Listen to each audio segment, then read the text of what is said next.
बिस्मिल्लाहिर्रहमानिर्रहीम अस्सलाम वालेकुम। मैं हूं इब्रार हुसैन अस्तोरी और नाज़रीन, इस वक्त मैं डी चौक से चंद ही कदम के फासले पर मौजूद हूं, जहां पर गुज़िश्ता रोज़ पाकिस्तान तहरीक इंसाफ का एहतजाज हो रहा था और फिर यहां पर पुलिस का ग्रैंड ऑपरेशन हुआ और किस तरह यहां पर शेलिंग हुई, फायरिंग हुई और फिर ये एरिया मैदान जंग बना रहा। बिल आखिर आज तकरीबन 3-4 दिन बाद इस्लामाबाद की रौनकें बहाल हो चुकी हैं और मैं इस वक्त डी चौक के वहाँ पर मौजूद हूँ। ये आखिरी स्टेशन है सेक्रेटरीट से पहले, डी चौक के करीब ही, 7th एवेन्यू के साथ ही। तो यहाँ पर जो है ट्रैफिक रवा दवा है। आज 3-4 दिनों के बाद जो स्कूल्स हैं वो तमाम स्कूल खुल चुके हैं इस्लामाबाद के। मेट्रो तमाम रावलपिंडी इस्लामाबाद की जुड़वा शहरों की, चाहे वो अंदरून शहर हो, चाहे वो पिंडी से इस्लामाबाद आ रही हो या फिर 26 नंबर वे और जो एयरपोर्ट से इस्लामाबाद आ रही है, ये तमाम मोटरवे बहाल हो चुकी हैं। मेट्रो जो है वो बहाल हो चुकी हैं।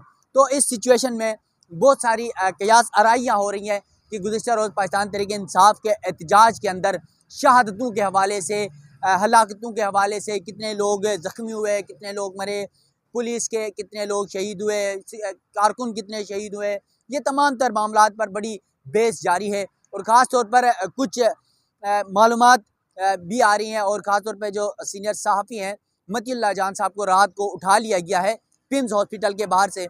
उसकी तफसीलात भी आपके सामने रखूँगा और फिर शहादतों के हवाले से कितनी शहादतें हुई हैं, कितने पुलिस एहलकार हैं, कितने रेंजर्स एहलकार हैं, उसके बाद कितने कारकुन हैं, उसकी तफसीलात भी आपके सामने रखूँगा। सबसे पहले बात कर लेते हैं मतीउल्लाह जान साहब की। मतीउल्लाह जान साहब, आपको पता है गुज़िश्ता रोज़ जब 26 नंबर पर 26 तारीख को ही जब पाकिस्तान तहरीक इंसाफ का काफ़िला रात को पहुँचा तो वहाँ पर रेंजर्स एहलकारों की शहादत हुई, गाड़ी ने कुचला और 3 रेंजर्स एहलकारों की शहादत हुई।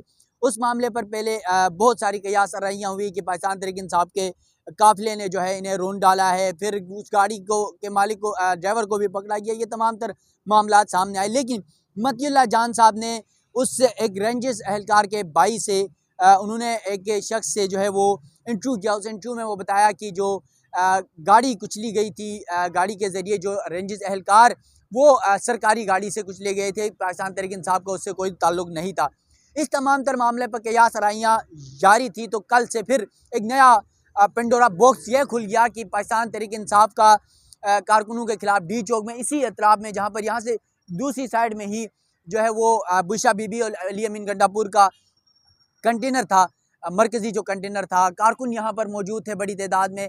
इन पर अचानक उस साइड से भी, इस साइड से भी, तमाम अतराफ से रात को पुलिस, FC, रेंजर्स, उसके अलावा दीगर जो सिक्योरिटी एहलकार हैं, पंजाब पुलिस है, सिंध पुलिस है, आज़ाद कश्मीर की पुलिस, सब ने यलगार की और फिर यहाँ पर ग्रैंड ऑपरेशन हुआ और वो ग्रैंड ऑपरेशन कामयाब हुआ। यहाँ से कारकुनों को मुंतशिर करने में कामयाब हुए और फिर यहाँ से बुशा बीबी, अली अमीन गंडापुर समेत पाकिस्तान तहरीक इंसाफ की क़यादत यहाँ से जो है वो निकलने में कामयाब हो गई और वो खैबर पख्तूनख्वा भी पहुँचे। साथ ही एक वीडियो भी आई है बुशा बीबी की। साथ ही यहाँ पर जो है F6 में लतीफ़ खोजा साहब का घर है और उसी के अतराफ ही देखा जा सकता है उस वीडियो के अंदर कि बुशरा बीबी किस तरह गाड़ी चेंज करके वहाँ से जो है खैबर पख्तूनख्वा मुंतकिल हो रही हैं।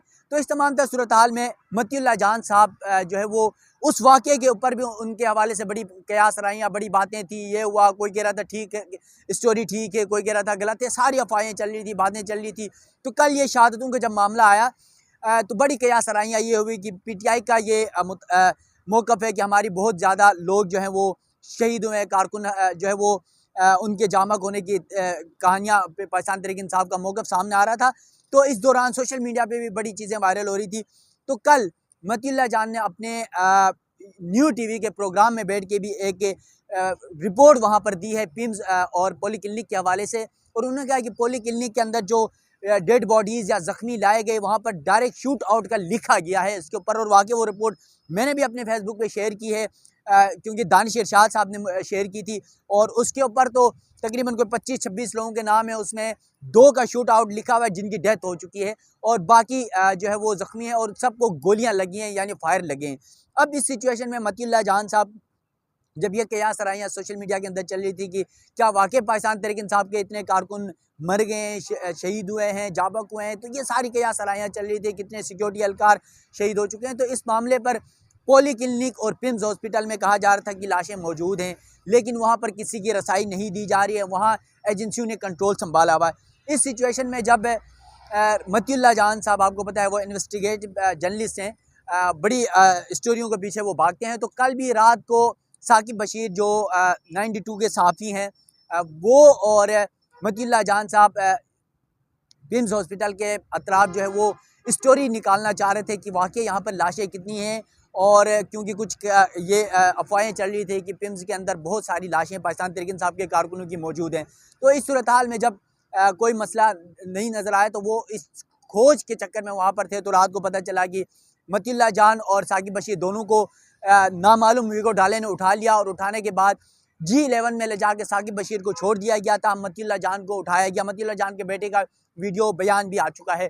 तो अभी तक मतीउल्लाह जान साहब के हवाले से कोई नई खबर नहीं आई कि वो वापस आए नहीं आए, उन्हें कहाँ ले जाया गया है, उस पर बड़ी कयास आराइयाँ जारी हैं। अब देखना यह है कि क्या कुछ मतीउल्लाह जान साहब के साथ होता है। और फिर जो शहादतें हैं पाकिस्तान तहरीक इंसाफ के कारकुनों की, अब तक PTI का ये दावा है सोशल मीडिया के अंदर कि उनके 105 जो कारकुन हैं वो शहीद हो चुके हैं। जबकि सलमान अकरम रज़ा पाकिस्तान तहरीक इंसाफ के सेक्रेटरी जनरल हैं, उन्होंने कल एक जो टिकर्स दिए हैं मीडिया को, उसमें बताया 19 कारकुन हैं जो शहीद हो चुके हैं और बहुत सारे ज़ख्मी हैं। इसी तरह बहुत सारी कयास आराइयाँ, कुछ मैंने भी कुछ ज़राए से कंफर्म किया तो कहा गया कि 5 से 6 लाशें जो है वो सिर्फ पोली किलिंग में पड़ी हुई थी कारकुनों की। तो बहुत सारे कारकुन, क्योंकि हम खुद यहाँ पर मौजूद थे और जब तकरीबन कोई शाम को 7-8 बज के टाइम, तो उस वक्त हमने देखा था यहाँ पर किस तरह शेलिंग थी, किस तरह फायरिंग थी, और दोनों अतराफ से जो है वो बड़ा मसला बना हुआ था। यहाँ मैं पोली क्लिनिक पहुँचा था तो वहाँ पर ही गुंजाइश नहीं थी, इस कदर शेलिंग जारी थी। तो ये तमाम तर सूरत हाल में हुकूमत जो है वज़ीर दाखिला मोहसिन नकवी ने कहा कि कोई एक भी कारकुन बता दें जिसको गोली से मार दिया गया, जिस पर फायर किया गया हो, कोई एक डेड बॉडी भी दिखा दें, लाश दिखा दें।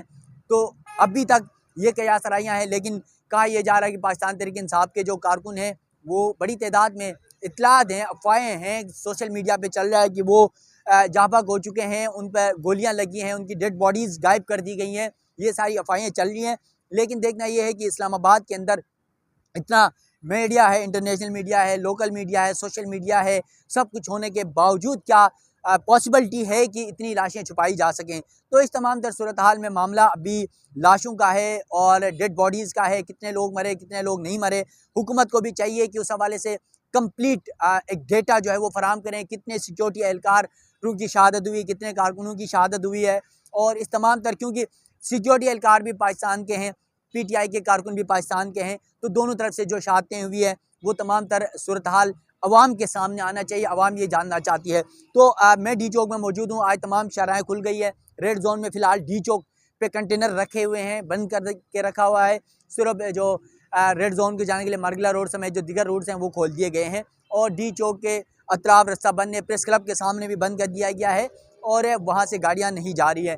तो इस सूरत हाल में इस्लामाबाद में आज यकीनन पुरसुकून माहौल है और जो मामूली ज़िंदगी बहाल हो चुकी है। बाज़ार खुल चुके हैं, स्कूल्स, कॉलेजेस, तालीमी इदारे, सरकारी इदारे, मेट्रो बस सर्विसेज, तमाम तर चीज़ें बहाल हो चुकी हैं। लेकिन यहाँ पर सवाल यही उठता है कि पाकिस्तान तहरीक इंसाफ के कारकुनों की तरफ से बहुत सवाल उठाया जा रहा है कि जब पाकिस्तान तहरीक इंसाफ की खैबर पख्तूनख्वा के कारकुन यहाँ पर पहुँचे तो फिर पंजाब की क़यादत कहाँ थी, और फिर इस्लामाबाद रावलपिंडी की क़यादत कहाँ थी, वहाँ के कारकुन कहाँ थे, क्यों नहीं निकले, पंजाब के क्यों नहीं पहुँचे। उस पर पहले भी सवाल उठाया जाता रहा, अब भी यही सवाल उठाया जा रहा है। और फिर अली अमीन गंडापुर और बुशरा बीबी यहाँ पर कारकुनों को मरता देखकर फायरिंग पर और शेलिंग पर छोड़कर क्यों चले गए, इस पर बहुत सारे सवालात उठाए जा रहे हैं। तो देखते हैं चंद दिन में मामलात हक़ाइक़ सामने आ जाएंगे। लेकिन मतीउल्लाह जान साहब अगवा हो चुके हैं, उसकी अब उनके बेटे ने भी तस्दीक कर दी है। तो अब देखते हैं कि वो घर आ गए नहीं आ गए, वो थोड़ी देर में मामलात कंफर्म हो जाएंगे। और साकिब बशीर साहब से भी हम इंशाल्लाह जानने की कोशिश करेंगे कि असल वाक़या क्या है। आज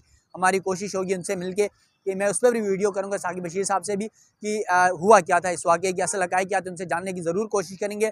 तो मतीउल्लाह जान साहब के लिए हम सब की दुआएं हैं कि वो वापस जो है सही सलामत आ जाएँ। साथ साथ जो अफवाहें गर्दिश कर रही हैं कि सोशल मीडिया में 105 या 106 PTI के कारकुन शहीद हो चुके हैं, अल्लाह करें ये खबर झूठी हो। 5-7 का तो मुझे भी कंफर्म कुछ ज़राए बता रहे हैं, तो 5-7 मुमकिन है हो सकते हैं, लेकिन ये 119 वाला रेट या 105 वाला या फिर जो सलमान अकरम राजा ने कहा 19 शहादतें हो चुकी हैं, तो शायद ये गलत हो, अल्लाह करे ऐसा ही हो। तो देखते हैं जो भी मज़ीद तफसीलात डेवलपमेंट्स होंगी उस हवाले से भी आप नाज़रीन को आगाह करूँगा। मैं डी चौक में हूँ, अभी मैं जा रहा हूँ सुप्रीम कोर्ट में, और साकिब बशीर साहब से भी मिलेंगे, मतीउल्लाह जान साहब के हवाले से भी मालूमात लेके फिर तमाम तर तफसीलात से आप नाज़रीन को आगाह करूँगा। मुझे दीजिएगा इजाज़त, अल्लाह हाफिज़।